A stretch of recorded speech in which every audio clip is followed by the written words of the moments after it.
Halo Sobat Book Reading 12 yang berbahagia. Jumpa lagi. Kita akan melanjutkan pembacaan buku kita, masih dengan buku yang berjudul Jalan Rahmat Mengetuk Pintu Tuhan, karya Jalaluddin Rahmat. Pada episode kali ini kita akan membacakan sebuah bagian yang berjudul Puasa dan Dua Pengkhianatan. Bismillahirrahmanirrahim. Dalam rangkaian ayat tentang puasa terungkap dalam surat Al-Baqarah mulai dari ayat 183, 184 dan 185 sampai ayat 187 terselip satu ayat, yaitu ayat 186 yang tidak berbicara tentang puasa. Akan tetapi setelah itu pada ayat 187 Allah Subhanahu wa Ta'ala berbicara lagi tentang puasa, seolah-olah ayat 186 ini disisipkan di antara ayat tentang puasa. Allah Subhanahu wa Ta'ala berfirman, "Dan apabila hamba-hambaku bertanya kepadamu tentang aku, maka jawablah bahwasanya aku adalah dekat. Aku mengabulkan permohonan orang yang berdoa. Apabila ia memohon kepadaku, maka hendaklah mereka itu memenuhi segala perintahku, dan hendaklah mereka beriman kepadaku, agar mereka selalu berada dalam kebenaran." Quran Surah Al-Baqarah ayat 186. Menurut para ahli tafsir, ada lebih dari 6.000 ayat Al-Quran. Akan tetapi hanya dalam ayat ini Allah Subhanahu wa Ta'ala menyebut dirinya sampai 7 kali. Allah menyebut kata aku di sini sampai 7 kali. Pada saat yang sama, ayat ini menunjukkan Allah menyebut hambanya juga 7 kali. Mari kita lihat. Dan apabila hamba-hambaku bertanya kepadamu tentang aku, maka jawablah bahwasanya aku adalah dekat. Aku mengabulkan permohonan orang yang berdoa apabila ia memohon kepadaku, maka hendaklah mereka itu memenuhi segala perintahku, dan hendaklah mereka beriman kepadaku, agar mereka selalu berada dalam kebenaran. Jadi Allah menyebut dirinya 7 kali dan menyebut hambanya 7 kali juga. Untuk doa saja Allah menyebut 3 kali. Dakwah artinya doa atau seruan atau panggilan. Berdoa artinya memanggil. Di sini Tuhan menggambarkan doa sebagai panggilan dari seorang hamba kepada dirinya. Dalam ayat tentang doa ini, karena merupakan hubungan antara Allah dengan hambanya, maka Allah menyebut dirinya 7 kali dan menyebut hambanya juga 7 kali. Dalam dialog ini, seakan-akan kita meletakkan diri kita dalam posisi yang sama dengan Allah Subhanahu wa Ta'ala. Atau dari kasih sayangnya yang luas, Allah merendahkan dirinya sampai pada posisi yang sama agar bisa berdialog dengan hambanya. Dialog seperti ini terjadi dalam doa.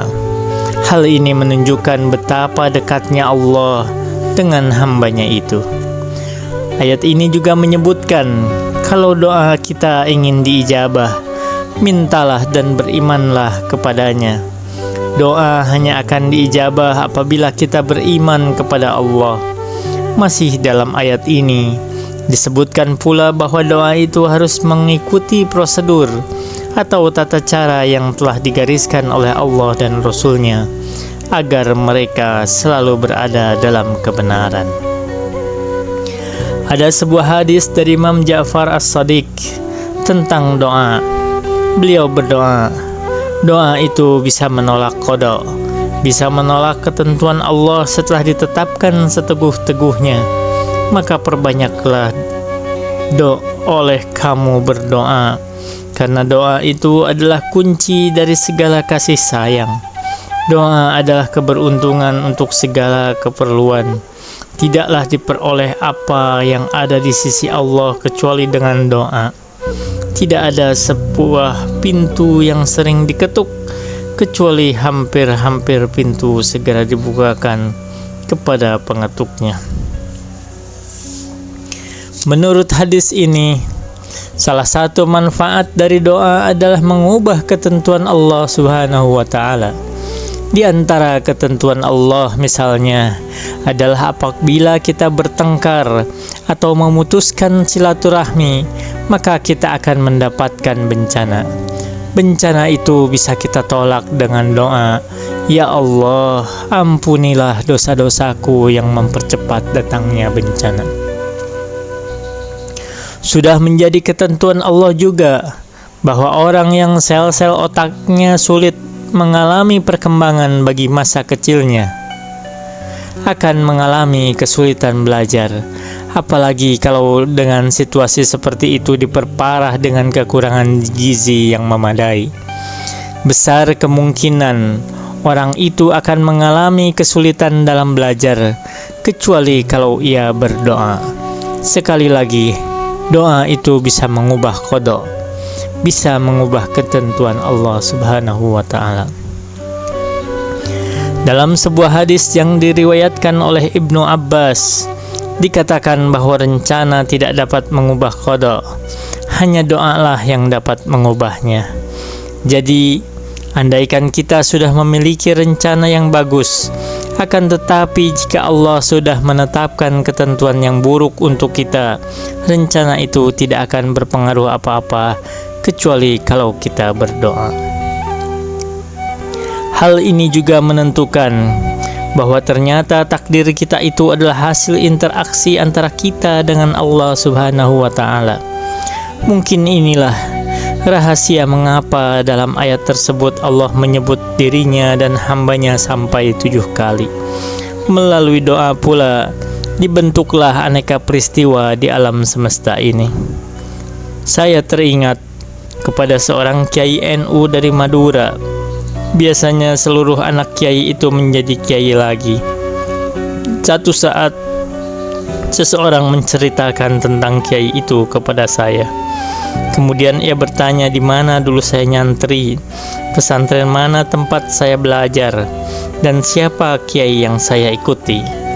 Saya tidak menjawab semua pertanyaan itu karena saya tidak pernah masuk pesantren, dalam artian menuntut ilmu secara khusus di sana. Lalu kiai itu mengangguk-angguk sambil berkata, "Kalau sekarang Anda bisa ngaji, pastilah karena doa ayah ibu Anda dahulu." Artinya, menurut ketentuan Allah, kalau tidak masuk pesantren tentu tidak bisa membaca kitab kuning. Itu sudah menjadi ketentuan yang berlaku umum.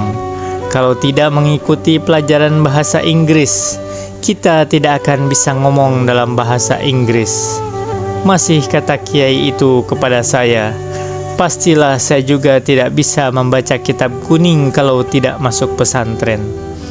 Kalau ternyata saya bisa membaca kitab kuning, katanya, pastilah itu karena doa. Beliau menuding ayah saya sebagai pembawa berkah dalam hidup saya karena doa-doanya. Saya mengangguk karena merasa apa yang saya simpulkan benar adanya. Lalu dia bercerita tentang seorang kiai Madura yang memiliki banyak anak.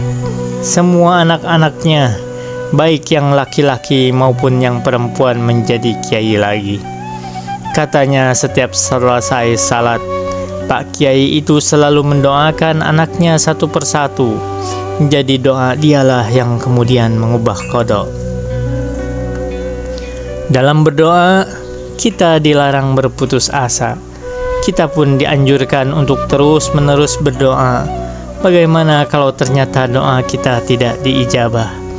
Boleh jadi kita sering menyaksikan bahwa setelah berdoa, qada kita tidak berubah-ubah. Pernah seseorang bertanya kepada saya, "Pak Ustadz, saya ini sudah menjalankan puasa sebaik-baiknya, melakukan salat malam, menjalankan cara-cara berdoa sebagaimana yang diajarkan Ustadz. Tetapi mengapa sampai sekarang Allah belum juga memenuhi doa-doa saya? Mengapa doa saya tidak diijabah?" Menurut ayat di awal, setidaknya ada 2 syarat supaya doa kita diijabah Allah Subhanahu wa ta'ala. Pertama, kita harus menunjukkan doa kita kepada Allah. Kedua, doa tersebut harus disertai dengan keimanan. Boleh jadi saya berdoa kepada Allah, akan tetapi karena begitu inginnya khusyuk, kita malah memusyrikkan segala macam tawassul, sehingga doa kita tidak diijabahnya. Mungkin kita sudah beriman kepada Allah, akan tetapi doa kita tetap tidak diijabah. Orang seperti ini pernah datang kepada Imam Ali. Saat itu ia mengadu kepada Imam, mengapa doanya tidak pernah diijabah. Lalu Imam Ali menjawab, "Doa kamu tidak diijabah karena hati kamu itu berkhianat, melakukan pengkhianatan dengan 8 macam pengkhianatan. Allah pun tidak mengijabah doa-doa kalian karena kalian mengkhianatinya dengan 8 pengkhianatan." Dalam Al-Quran ada ayat yang mengingatkan kita untuk tidak melakukan pengkhianatan kepada Allah dan Rasul-Nya. Hati yang mengandung bibit-bibit pengkhianatan akan menutup pintu-pintu ijabahnya doa. Hati itu bisa mengetuk Tuhan, akan tetapi pintu itu tidak akan terbuka. Sesungguhnya hati kamu berkhianat dengan 8 hal. Di sini hanya disebutkan 2 saja. Yang pertama, kalian itu sudah mengenal Allah, sudah tahu tentang Allah, tetapi kalian tidak memenuhi haknya atas kalian. Kalian tidak memenuhi kewajiban yang Allah bebankan kepada kalian. Maka pengetahuan kalian tentang Allah itu tidak ada manfaatnya sama sekali. Yang kedua, sesungguhnya kalian mengaku beriman kepada Rasul-Nya, akan tetapi kalian menentang sunnahnya, kalian matikan syariatnya. Maka di mana buah dari iman kalian itu? Jadi pengkhianatan yang kedua adalah ketika kita menentang sunnah Rasulullah Sallallahu Alaihi Wasallam. Saya ingin mengingatkan kembali bahwa yang disebut dengan sunnah adalah apa yang beliau ajarkan kepada kita, baik melalui ucapannya maupun melalui contoh perbuatannya, juga melalui ketentuan-ketentuannya. Walaupun beliau tidak melakukannya, tetapi beliau mengajarkannya. Nabi Sallallahu Alaihi Wasallam tidak selalu memberikan contoh untuk sunnah itu dengan melakukannya, seperti ketika beliau bersabda, "Carilah ilmu sampai ke negeri Cina." Kalau sekarang ada orang yang belajar sampai ke Cina, kita jangan mengatakan bid'ah karena tidak ada contohnya dari Nabi Sallallahu Alaihi Wasallam dengan pergi ke Cina. Memang beliau tidak mencontohkannya, akan tetapi beliau mengajarkannya lewat perkataan. Jadi, yang disebut sunnah tidak harus selalu dicontohkan sebelumnya oleh Nabi Sallallahu Alaihi Wasallam. Tahlilan itu pun tidak pernah dicontohkan oleh Rasulullah Sallallahu Alaihi Wasallam sepanjang yang saya ketahui. Akan tetapi beliau pernah mengajarkan kepada kita untuk berzikir dalam jamaah agar kita ikut memasukkan ketenangan dan ketentraman ke dalam hati orang-orang yang berzikir tersebut. Karena alasan itulah kita ingin menenteramkan orang yang mendapat musibah dengan melakukan tahlilan. Yang disebut bid'ah adalah setiap perbuatan yang bertentangan dengan ajaran Rasulullah Sallallahu Alaihi Wasallam. Salah satu ajaran beliau yang mulia adalah mengisi Ramadan dengan menyayangi anak-anak yatim, dengan membantu orang-orang miskin, menggembirakan orang-orang yang sedang menderita dan terkena musibah. Kalau kita mengisi Ramadan dengan pesta dalam bentuk berbuka puasa bersama dengan orang-orang yang kenyang perutnya, sebagaimana banyak dilakukan di Jakarta dan sekitarnya sekarang ini, itu bid'ah hukumnya. Kalau setiap hari saya memenuhi undangan buka puasa bersama, maka Ramadan ini bukan lagi bulan puasa, tetapi bulan pesta. Karena rata-rata yang diundang dalam pesta itu umumnya orang-orang yang kenyang perutnya. Rasulullah Shallallahu Alaihi Wasallam bersabda, tidak ada pesta yang paling dibenci Allah, tidak ada pesta yang mengundang laknat Allah, kecuali pesta yang hanya mengundang orang-orang yang kenyang perutnya dan membiarkan orang-orang yang lapar.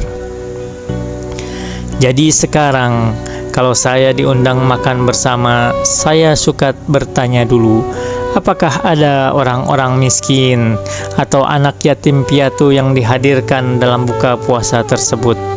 Memang kita ini semua lapar, akan tetapi lapar kita itu karena berpuasa. Yang dibutuhkan untuk hadir adalah orang yang laparnya abadi. Dalam arti laparnya tidak hanya pada bulan Ramadan saja, tetapi pada 11 bulan lainnya. Nah, untuk mengikuti sunnah Rasulullah Sallallahu Alaihi Wasallam, kita harus mulai mendekati kaum fuqara dan masakin, terlebih pada bulan Ramadan. Insya Allah, dengan mengikuti sunnah-sunnah beliau tersebut, doa kita akan cepat diijabah. Wa ma taufiqi illa billah, alaihi tawakkaltu wa ilaihi unib. Wassalamualaikum warahmatullahi wabarakatuh.